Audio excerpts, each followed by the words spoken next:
I would just be sharing a bit of my apprenticeship journey with the church. It is an opportunity that it's right there, it's for everyone. They try to like project it like it's for the younger generations alone.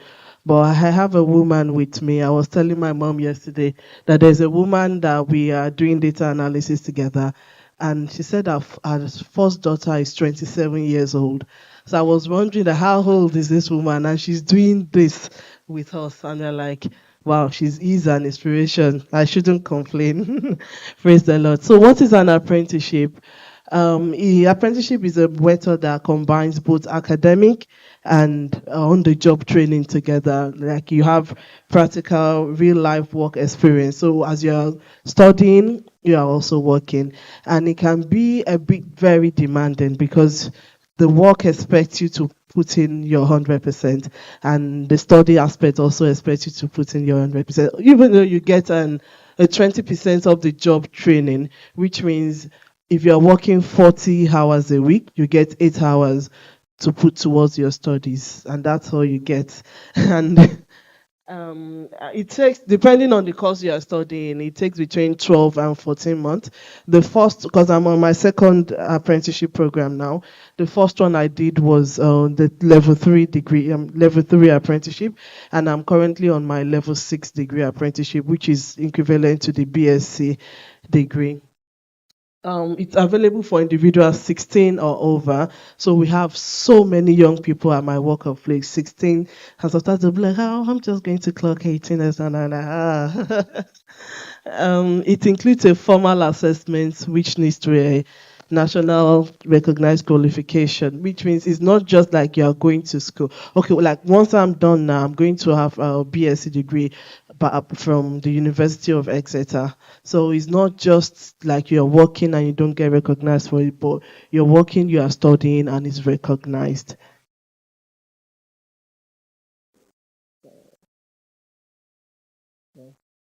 But Daniel, I think help is needed here. So, like I said, I'm a data analyst apprentice with Amazon, and I've completed my level 3, and currently on my level 6 degree, which is another 3 years. Well, 1 year is going to an end very soon, which means I have another 2 years to go. I'm privileged to work with the business intelligence team at my workplace. You can go to the next one. So these are companies, the opportunities are there. I just wanted to see us to see that these are companies that are off, and this is just 100 of the best based on data and all that. There are more companies offering apprenticeship, so the opportunities are there. These are just as of January 2025, all the companies here has opening for an apprenticeship opportunity. As of January 2025, if you go to the website, you would see an opening for this or apprenticeship opportunity in this place. And why would I choose an apprentice over any other, over going to the university? Going to the university is good, depending on what you want to achieve. You earn salary with paid holidays while you are studying. Even on days when I had to go to uni, I still get paid for those days. Even on my off the job trainings, I still get paid. Increased future earning potentials over people that went to the uni. By the time you are 16 and you're already for example, if you are working for like TFL and which pays very well, and at 16 you're already earning like 25, 30,000. By the time you finish, I mean like 21, if you're on a degree program, you are done. You've already had 4 years of work experience. You're getting paid. I mean, you can start your life pretty early, and when you're done, you are not paying any student loan or anything back. I mean, it's like a win-win for me. It's a win-win situation, and you have direct exposure to industry and professionals. What I've noticed is what you are being taught in school and all that is a different ball game entirely when you get into the job. And this kind of like you are getting trained and you are getting that same experience while working still is highly regarded by the employers, and 85% of apprentices remain in the job after, I mean, there's the possibility that you will get retained after you finish your apprenticeship and you gain your job specific skills. But then I will still point this out because the first offer I got with a company, I was meant, it was the first offer I got. I didn't go with that company. So what I just wanted to say is read the terms and conditions, even though you're applying. This company, I can't leave them. And after I'm done, I still have to spend a number of years with them. It's like basically I'm going to be tied up with them for a while. But where I am right now, if I want to stop and decide like, okay, I'm not doing anymore, I can leave and I'm not tied down with them. But while the other company, I would have to pay them a certain amount of money that they spent on me if I decide to leave and don't work a certain number of years with them. So I just wanted to point that out, that read the terms and conditions, read the between the lines before you take up on such offers. Okay. Okay. Yeah, the recruitment process, which is very important, because it's an apprenticeship, is not just straightforward. You still have to go through the recruitment process that a normal job will still have to go through. You submit your CV based on all the information that we've had this month. Then, with my own company, we had an online assessment. And then on the next stage, on-demand video interview. And then another stage, we have a virtual assessment center. That took 9 a.m. to 2 p.m. So that is how much you have to prepare. If you are going on this, you're just not going to, it's an apprenticeship, I don't have to prepare. You have to be ready. You have to know about what you want to do because they are going to check all this during the process. And because it is in high demand, you have to be ready. And even though they try to portray it for younger ones alone, for myself, I wanted to go back to school. But considering the amount that will be paid, I can't afford going back to school. And I'm not entitled to the student loan. And this was just a perfect opportunity for me to go back to school because I get to work and go to school and get my degree certificate like I actually wanted to. So it's a perfect opportunity for everyone. And if you need further information, these links are there, especially the second one, the gov.uk apply apprenticeship.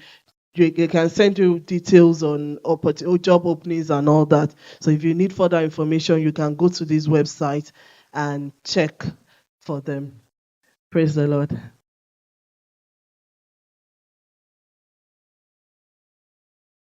Praise the Lord. Wow, that was very brief, but very packed. Packed. I wish someone told me this when I was 16. Imagine at 16 years old, you're earning £25,000 and you're not paying student finance. A lot of people went to uni and they're still, till today, they're still paying their student loan back. But again, we have an opportunity where someone pays our school fees, they pay us to even train us. And after you finish training, job is there. People finish uni 2, 3 years, they still haven't got their dream job. And again, a good thing about apprenticeship is when you finish this course, you're not only a qualified person, you're a qualified person with a minimum of 3 to 4 years experience, and that goes straight into your CV. So anyone will snap you up like a piece of cake. So that's one of the information I got. And terms and conditions is really important as well. So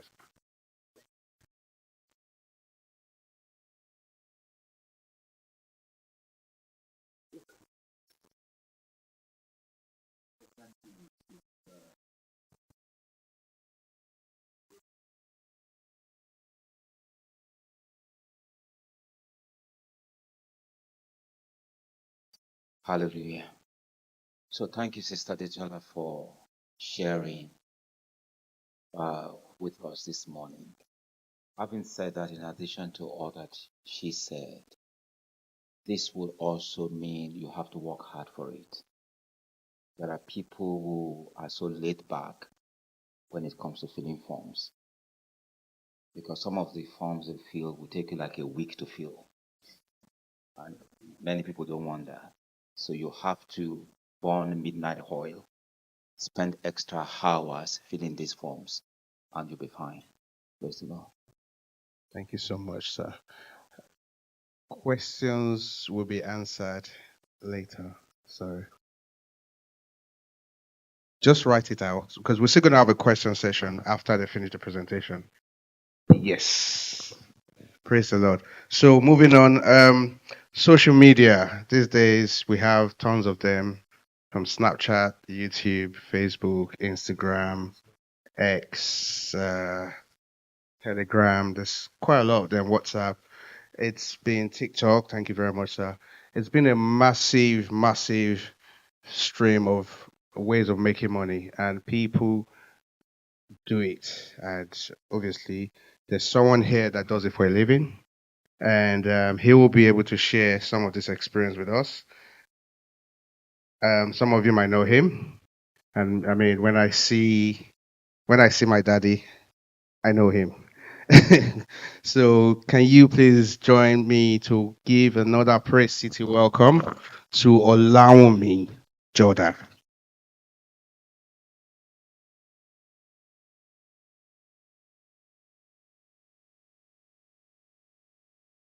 Praise the Lord. So yeah, this is what I want to talk about: social media, content marketing.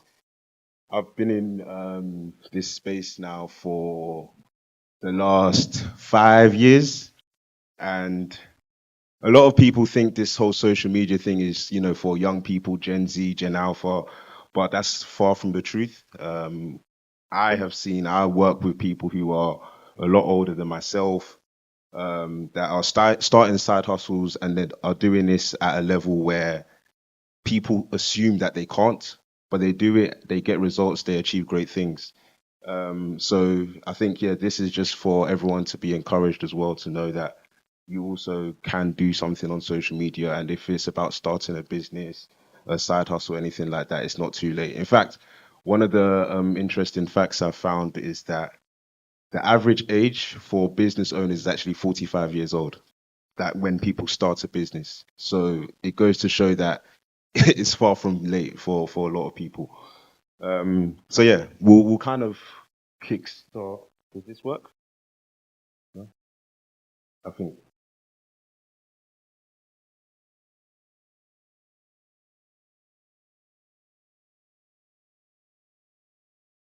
Okay, so I think to help kind of put everything into context, I'll kind of tell you a little bit about my story, and then so you can understand a little bit about how I've approached things and things that have happened in, I guess, in my life that have been able to lead me to this point. So we started our business in 2020. To be honest, I didn't even call it a business; it was a side hustle. I had a corporate job, and I just said I want to do something with, the extra time I have in my evenings on the weekends. And I started a business with a co-founder, one of my friends that I've known for years as well. And we were posting content videos on YouTube about music culture, youth culture, and that's when we started collaborating with our friends and then some artists, and then we got 1 million views on YouTube. And then in 2022, we got gifted a grant by YouTube. So they gave us money to effectively continue creating content on there. But the reason they did that is because we were very consistent with what we were posting. So every single Sunday, we would post a video on YouTube for, it was a period of like up to a year. So we didn't miss a Sunday. So that level of consistency is what allowed us to then get recognized by YouTube. And then as things started developing, we started brands started seeing the work that we were doing on our channel, and they were like, okay, we love your channel, but we need you now to do it for us specifically, because they said, you're good at what you do, so let can you do it for us specifically? And that's where we started working with Nike, and that's me there with Colin Kaepernick, that American footballer that took the stand.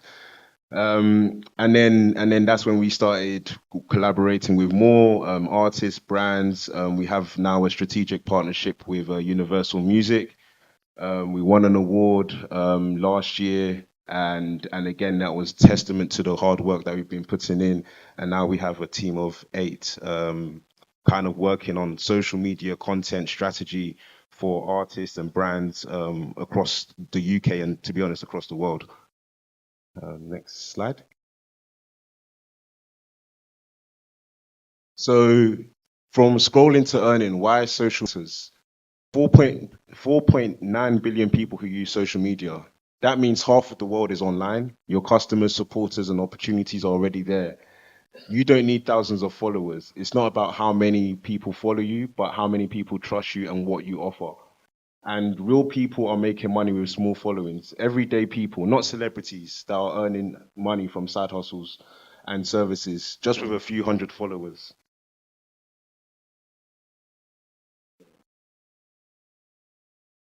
Next slide. Yes. So this is how people earn money through social media via four different ways. Paid partnerships. I'll start with paid partnerships. So Bemi, and you guys may be able to help me with her surname. Yeah, Bemi Orojogun. She is Nigerian woman. She is one of the biggest creators on TikTok. And what she does is very simple. There'll be a bus outside, the bus will whoop and she'll go viral.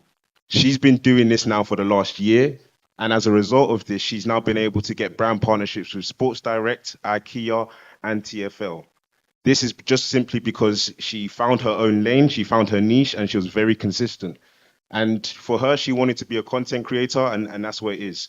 But not everyone wants to be in front of the camera. Not everyone wants to put themselves forward like that. And that's why there are still so many different ways you can do this. So one of the other areas is selling products. You know, there's a lot of you that have certain skills, you know, to kind of make things, design things, whether it's fashion, anything like that. You're able to just talk about your products, take videos before and afters about your product. I'll be honest, the main reason I even, so my barber, the reason I know my barber is because I found him on TikTok. There'll be barbers there in Plumstead High Street. The problem with them is that they're not putting out content on their social media, whereas the people are putting their content out on social media, the young barbers who are even new. Those barbers in Plumstead, they've been barbering for like 10, 15, 20 years. So the difference between them and the Gen Z barber is that they're the ones that are posting content on social media. So that's what you kind of got to think about. That again, there are so many people online that can access your service. And the other thing is selling your skills. So Charlotte May there, she's just like me. She also owns a marketing agency, and what she does is she talks about the the skills that she brings, and she's almost like a thought leader in the creative space. So what happens is now when consumers, when her clients are on TikTok or on Instagram or Facebook or wherever they are, and they see her video, they now say, "Oh, she's really good at what she does. Let me get in touch with her company to see how we can work together." So that's another way. And finally, um, platform monetization. This one is also one of the most simplest ones as well. So this person, they do daily prayers on TikTok, and they'll just say a prayer, and then they'll have these kind of captions. And effectively, the way they'll make money is the platform, because this person has around 500,000 followers, just by being consistent, editing videos, saying prayers daily. TikTok or whatever platform will pay you because you're putting people on their platform. You're keeping people on their platform. So they want you to continue creating, and then they'll pay this type of person. The next slide, please.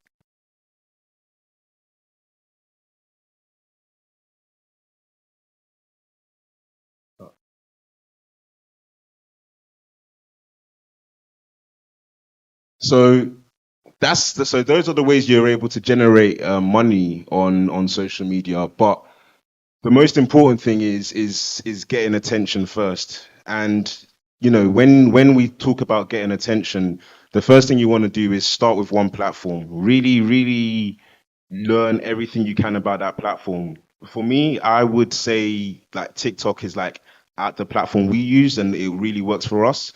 But for you guys, it might be something else. It might be different. It might be Facebook. It might be YouTube. It might be Instagram. But if you start with one platform, post what you do consistently, you'll be able to gain trust. And then once you gain trust, you gain sales, because people buy people. If I trust in you, then I believe you can deliver for me, and I'm willing to part with my money. And then just again focusing on value, not just promotion. What value are you actually providing the people who you're trying to sell your services to or your products to? How are you making their life better? How are you impacting their life? And those are the things that you need to be thinking about. Next slide. And what value looks like. If you want people to trust you and buy your service, you should be posting content that shows what you know. Teach something in your niche, share before and afters, your success stories, show proof that your advice or approach works. If you want to sell a product, show how the product is made, share customer reactions and reviews, demo the product solving a problem. If you want brands to pay you, post content that builds your influence and style. Share your opinions, share your reviews on products that you already use. Show your personality and prove that you can speak to an audience. There are a lot of things that everyone here has a skill, and sometimes you're like, okay, what's my talent? I don't really know what my talent is. But one thing I find is if you look at what people always come to you for advice for, it's usually that thing that you're good at. So the things, and you might think, oh, I can't make money of that. I can't make money of that. But there's always a way. So just think about what people are always coming to advice for you for, and then you'll be able to use that as something that you can now say, this is my area of expertise. And if you're still figuring out, that's fine. A lot of people are. So that's just where you want to share your journey, ask questions, just be online, be on social media, see what people are talking about. Because, social media isn't just there to entertain. It's genuinely a tool to make money and grow your business and whatever you're trying to get into. The next slide. So how to reach more people? Collaborate with people who are adjacent to you. So what I mean by that is when we started our business, we didn't have much money. It was during the pandemic. Me and my co-founder, we got made redundant. So we only had like we had cash, but it could only last us for around 6 to maybe 8 months. So it wasn't a long period of time. So what we had to do was look how we can provide others value. So for example, we created videos on YouTube. We wanted our videos to go viral and we wanted it to reach different audiences. So what we did is we went to a blog page, so a page on Twitter X, and asked and spoke to him and said, how can we help you guys? We want you to post our videos and our content on your pages. How can we help you? He said, oh, actually, and I'm filming a music series and I need someone to help film it for us. Would you guys be able to do that? We're like, yeah, of course, because this is what we also do on YouTube. So we were able to exchange value without actually exchanging money. So again, thinking about like what your skills are is how you can actually make a difference. Engaging with other accounts. Just because you're online and you're starting putting out your own content, you can't just put it out and leave your phone and say, okay, I'm done. Look at your competitors, look at the people who are also creating work with them, and comment on their stuff, share their stuff, say, hey, let's collaborate. All of this stuff is really about community and people around you. Find people who are like-minded, people who share the same interests as you, and build together. The one thing I say that's really works for me is the relationships that I've built over time. People now trust me. People now say that they can rely on me, and again, it's just because I'm curious. I want to understand more. I want to get to know more, and the more I do that, then the more people are going to just want to be around me because we're all trying to build and get to another level.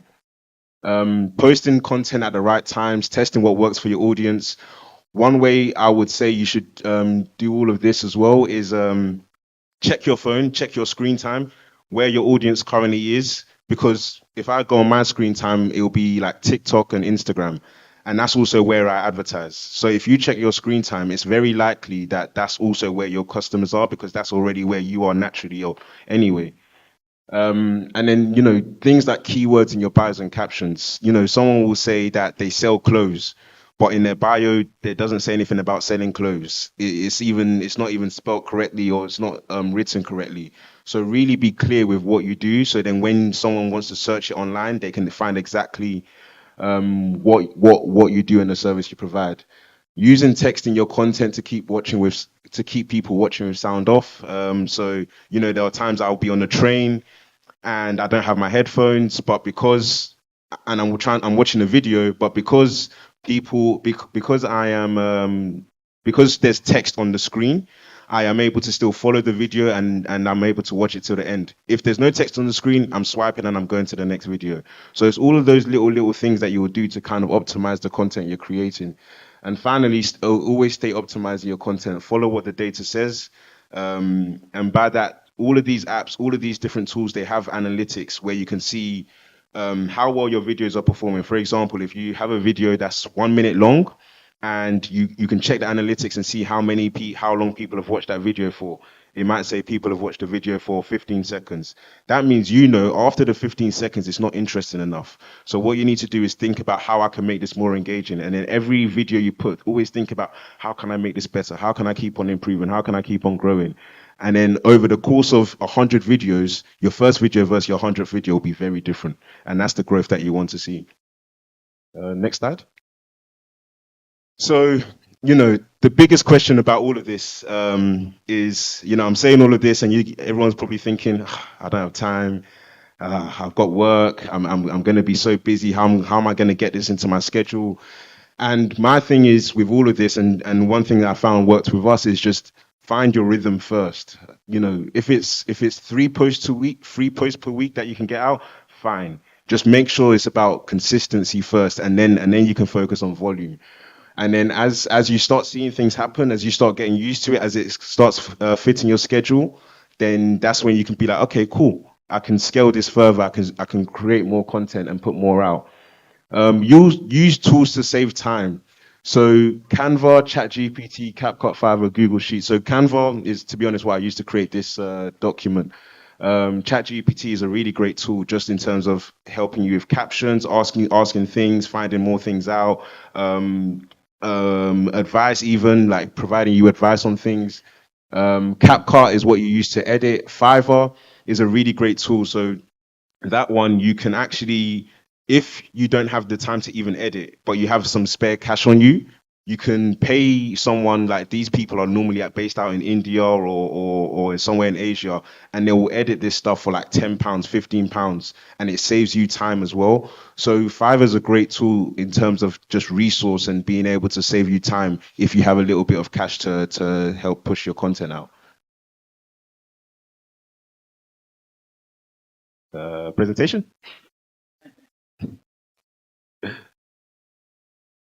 Okay. And then finally, plan your content in advance.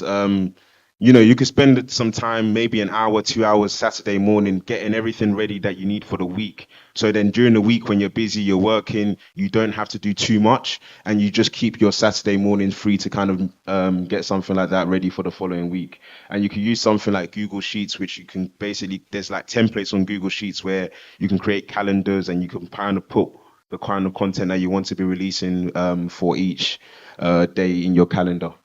Next slide. And I guess finally, just around the mindset, because I think a lot of the time we feel discouraged sometimes when we don't see the results that we want to see. But focus on playing the long game, because it's not, results aren't going to come overnight. Even for Corda and what we did, we didn't make a single penny. We didn't get paid for the first year. So we went a whole year of releasing content on YouTube without making any money.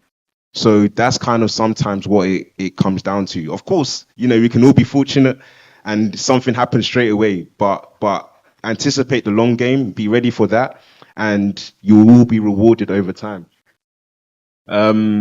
And yeah, virality is not a strategy. Consistency is just really about being consistent. Stay consistent, and then those things will kind of come in.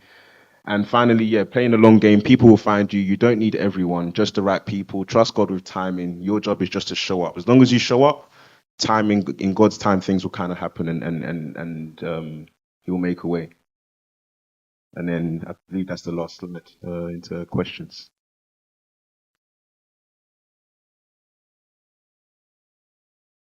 Praise the Lord. Thank you so much, Naomi, for this.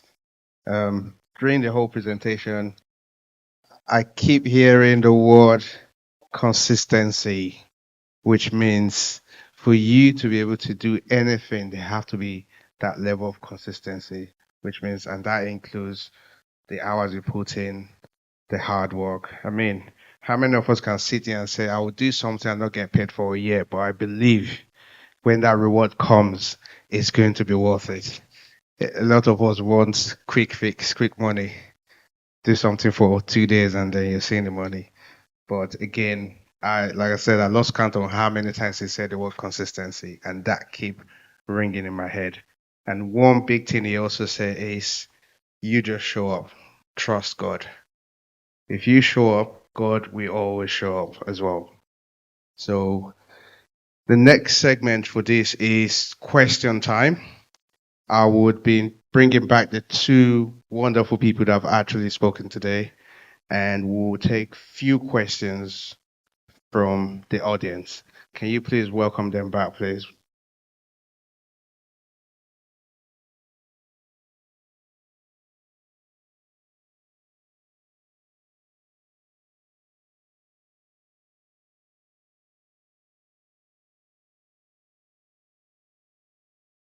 Praise the Lord. Um, while we're waiting for people to ask questions, I've got one question for Sister Datola. It's a question that I believe some people want to ask. You're a wife, you're a mother with 3 children. Uh, what courage or what made you decide when you saw that opportunity, I'm going to do it? Because again, a lot of people always think, I'm too old for this. Let me just keep doing what I'm doing. Or what if I go here and it doesn't work? The fear of the unknown is something a lot of people worry about, especially when there's family involved.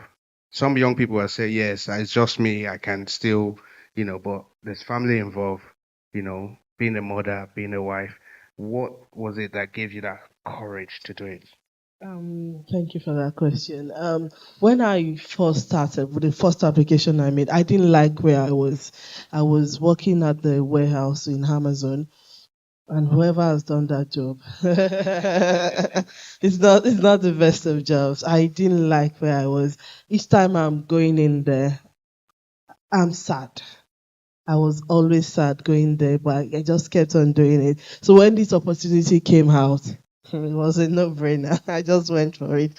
And after I finished the first one, honestly, you can ask Pastor. I told Pastor that I'm not doing it again. I didn't want to go ahead with it because it's demanding. And imagine that you have 12 weeks of study and you only have 1 day to study, and you still have to do what the proper student would do for a whole term in that just 12 days of study. It is that demanding, and I just felt like I was not going to do it again. But when the opportunity came out, and I got that email on the day that it was going to close, I called my husband, and he always wanted me to just go for things. I think it's just the support system that I have, that because I can't do it without. And my husband, oh no, he's been amazing and supportive. He would not go to work and stay at home with the kids and just for me to go. And there are days I don't even want to go. It will be like, "Edide, Malo." So just that, I think it's just the support system that I have. And for me, then I'm a mother, but I wanted more than being a mother. I want my kids to see me, and they are like, okay, mom is working hard. Sometimes now I take them to work just to see the environment and all that, how people work and all that, just for them to see. So for the sake of my children too, because it got to a stage when I wasn't working, I wasn't doing anything. They are already asking me, why is it that it's only daddy that is doing everything? So that kind of pushed me and motivated. You said you are staying at home because of them and all that, but they don't see it that way. They just see you and just plan, and if you have the right support system, I believe everyone can do it. Thank thank you so much. That is really deep. Importantly, have the right support system, and that would take you a long way. You know, and again, not being able to not quitting. Doing it for yourself, your family, your children. And the beauty of it is you can take your children to the office and say, this is where mommy works. And it also gives them a vision of, what they can actually achieve as well, which is so beautiful. Thank you so much. Laomi, I have a question for you. Question is based on what you just shared. 1 year, no pay. I thought about that. And I was saying to myself, but what kept you going? Because some people, after 2, 3 months, they'll give up and they'll just say to you, I can't do this. Let me just go back to where I was, or anything goes. But you kept it. That's 365 days to be precise of not getting paid a penny. But you kept on going. So what kept you? What was that thing that motivated you to say, you know what, I believe in this vision, even though it's not yielding fruit now, at some day it would generate fruit. I'll keep watering it, keep doing the same thing, keep learning, keep improving. What was it that brought you to carry on? So there's a couple things in this one. So first of all, I was fortunate enough to have a redundancy package that me and my co-founder were. He also did. He got let go from his, because this was during the pandemic, and he was working for Expedia, so the travel. So that one was just finished. um, so we both had some money saved, but then the other thing as well is that we saw that we got traction. So, like I said in the slide, the first job is getting attention, and we were able to get attention from the work that we were doing. So that meant there was value that we were creating. We just had to figure out how to now make the money.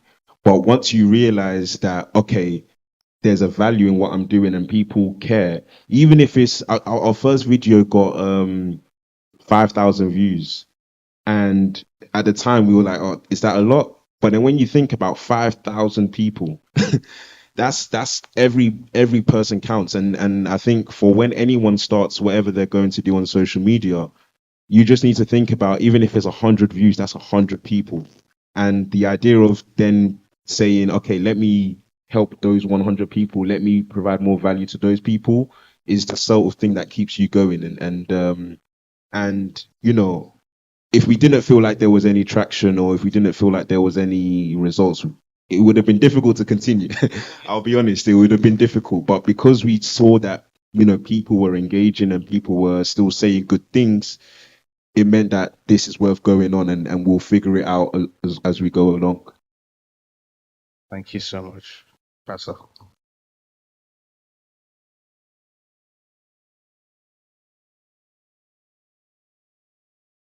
I just quickly want to add to your question, Brakizi, which is when he was going to go into this, and he came to us to say, I'm screwing my 9 to 5 job to go into this, and we were so concerned because first thing that came to mind is uncertainty, that kind of level.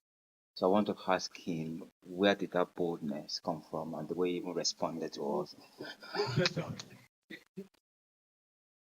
Um, when you are, I think, passionate about something, when you really have a goal that you want to achieve, it's very it's difficult to let it go. It's just itching. That goal is that dream, and it's just like, you know I don't think it's too late for anybody, but for me, I just felt like at that stage in my life, I might as well. I am seeing things are happening, and because when we started the business, we started. I was still working in corporate, and then the pandemic hit, and that's when we had to make our decision. So for me, it just felt like, when, as long as you have a dream and something that you want to kind of build towards, and you almost feel like this is your calling, then it's difficult to let go of it, and it's just about just going for it, and hoping God prevails in that instance. Thank you. We have limited time, but we're going to take some few questions from the audience. Praise God. My question is to Laomi. So what other tools are available for editing? Because I saw you put just CapCut over there. Not just available, but available in the sense that I know some might require a subscription, and again, like you said, not everyone has that spare change. So, what tools are available for editing? And then, in terms of TikTok, what could be like a proper starting point? As a new beginner, like you know nothing, and you're trying to start. What would you advise? So for editing, there are other tools, but I would say CapCut is definitely the best one because it's free. And you can do it on your phone, you could do it on your laptop, your iPad. You're not restricted. Whereas some of the other tools is subscription based, and then you have to do it on your laptop as well, or desktop. So I would say CapCut is definitely the best. And if you want to, I think, keep on developing in that, what I would say is just YouTube videos, and then constantly trying new things.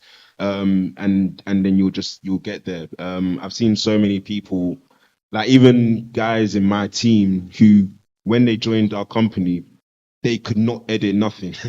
But they kept on learning, they kept on training, and now they're one of the best editors in our company. So it's definitely just about consistency again, and working on those tools.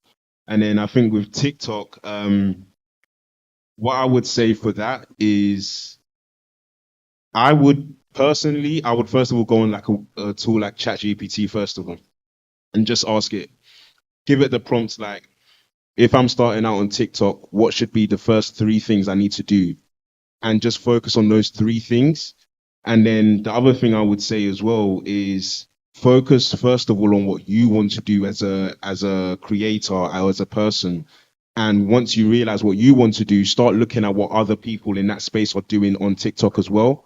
And then when you see what they're doing, you be like, okay, we copied a lot of people. I'll be honest, we copied a lot of people, and we just kind of made it our own a little bit, because as they say, there's nothing new under the sun. So it's really about seeing what others are doing in the space that you're in, and then trying to replicate that in a small way, and then along that, then using like a tool like ChatGPT just to give you the basic foundation. All right, thank you. Thank you. We've got an online question. The question is for Sister Detola. So the question is from Dominant. He says, for the internship, can you do it on a part-time? Apprenticeship. Yeah, the apprenticeship. It's a full-time commitment because you are working and you're studying. So I've not seen the part-time bit of it. It's a full-time commitment because you would actually have to get a contract from the company and all that. Like a normal staff, the only bit is you get 20% off to focus on your studies. So it's a full-time commitment. I have a question, please, Sister Litola. Yeah, there's this people that used to say that if you don't have access to public funds, that you can't go for apprenticeship. Is it true? I don't have access to public fund. The only thing is you have to have been in the EU region and UK for 3 years. So you don't have to have access to public fund. One more question. That's for allow me, sorry. So someone asked, they said they're interested in the social media content, if you can be their mentor. Yeah. I think with mentorship, one thing I've found myself is, there's a lot of time that I'm even spending just generally on the business. But at the same time, one thing I've always said is, I would love to like mentor people, even young people trying to get into this space. So definitely would be good to get those details. Thank you so much. Sorry. Hi, Laura. I'm asking for myself because I came late, and if there's anybody that wasn't paying attention when you said it. Sorry, how exactly do you make money when you post videos on TikTok or whatever? Okay, so basically what they want you to do is, they want you to reach a certain point. So let's say they want you to reach like 1,000 followers. So once you reach 1,000 followers, they'll put you on their creator program, and you need to have reached a certain number of views. then they'll put you on a program and they'll start paying you for the views that you're getting. The reason they're paying you is because they want you to continue creating content on their platform, because that keeps other audiences on their platform. So it's a win-win situation for both parties. And then obviously for like the person that I put up there, so they have a prayer page. Their face isn't on there, nothing like that. It's just them just saying a prayer and a back video in the background. So it's so simple. Yeah, it can still be very effective in terms of just being able to generate revenue, and that's how they'll pay you. The more you post, the more views you're getting, the more money you'll make. So Whoever pays, you get his own money. So when it's effectively just linking your bank account to your page, so then they will pay you out on like a monthly basis, and the money can just sit there, and you can just kind of let it build, or you can just withdraw it every month, and it will just go directly to your bank account once you put your details in. Yeah, the people who pay us. Yeah, like, for instance, YouTube. Oh, how did TikTok get the money? Oh, okay. So it's something called paid advertising. So there are a lot of people on TikTok who will pay for ads, and yeah, they'll pay TikTok like £500 so they can boost the content to a much wider audience. But the reason I don't recommend that in the first place is because focus on making sure that your content is good. And then once you can see that it's good, that's when you will now want to say, okay, let me boost it to a wider audience. So yeah, we'd start there. I think, don't know if we have time. Okay, so this is to Laomi. As a business owner, is it okay to actually pay a content creator? So because if you've got a 9 to 5 job and you've got a business as well, so is it okay to get content creator from the cheaper world? Yeah. So like you said, India and somewhere, yeah, is it okay to get Yeah, content absolutely. It depends on what the business is. But yeah, someone in India, you can pay them, as I said, like 15, £20 to create one video for you. Or you can even try get a package. You can just, because obviously you know the price differences, or the exchange rate is very different over there. So again, yeah, you can do that, and it will be fine. But you'll use the website fiverr.com for that.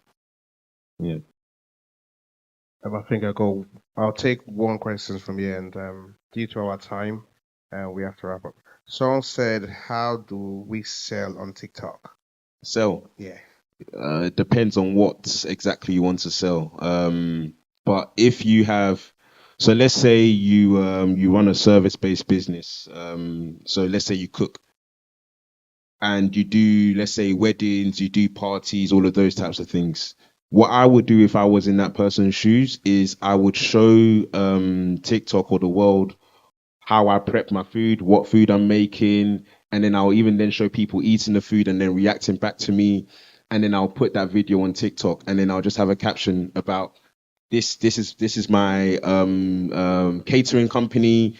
This is the story I'm telling. This is how I got into catering, and all those little things that will allow your business and service to feel relatable to the person that's listening to you.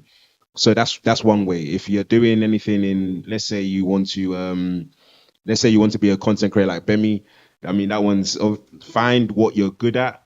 If you feel like you've got a big personality, even if you're a singer as well, actually, that's another one. You can just sing on a platform, sing.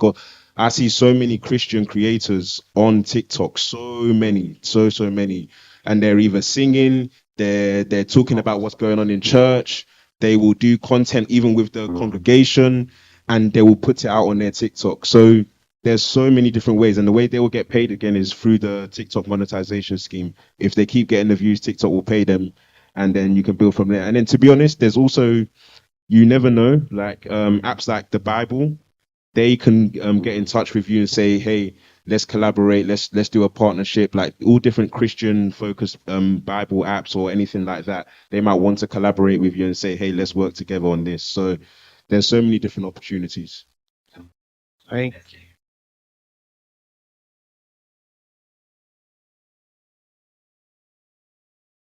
And then I know Laomi already, that Laomi is doing it. let's say I'm singing. Yeah. Let's say I tell a story, Mhm. and then I'm really good at it, but I do not have the time to do all them TikToking and stuff like that. Mhm. But you do it. Mhm.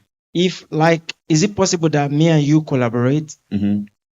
And if it is possible, and then we collaborate, Mm-hmm. how then do we get paid individually? Because I don't know Okay. how it. Do you know what I mean? Yeah. So No, it's a business thing. We are in charge, I know, but it's really a business Yeah. thing. So I don't want people to start getting it twisted. yeah. Just because we are Christian, no. Let's. Mhm. How is it done? Or Yeah. how can that be done? So if you wanted to collaborate with someone because you were busy, so for me, allow me, and I guess my business, the clients that we work with are like those like bigger brands. However, I do think there are definitely people like smaller people who are getting into the social media space that want to help everyone in this room. And they would be able to help you with the work that you're trying to do and work you're trying to gain. So you will pay them, let's say, a fee, an upfront fee. Let's say you only have £100 a month to provide them, and they need to give you 4 videos a week or something like that. Then that's when you will work with them and say, okay, this is what I need done, this is what I need created. And then once you now start posting that content and it's doing the numbers it needs to do, whether it's for your business, whether it's a service, and you're making money off it, then of course you see the return on investment. But I wouldn't suggest that from the jump, because you don't want to commit too much money straight away. You just want to start testing. Like, I think if anyone is new to social media, the most important thing is just to test, try things yourself. And like I said, you can still go on a website like Fiverr where you can get someone from like Asia to do it for you for so cheap, and then you can work with them to build out what you're trying to do as well. So that's how I would approach something like that. All right. Thank you so much, Laomi and Sister Aditola. It's really been a pleasure having you guys. If you have any more questions, can you please write it down and hand it over to Sister Nike, and we'll then reach out to Laomi and Sister Aditola based on those questions, and they'll be able to answer it. Once again, can we give a round of applause for these people? It's been a wonderful time, and I'm sure everyone had a good experience.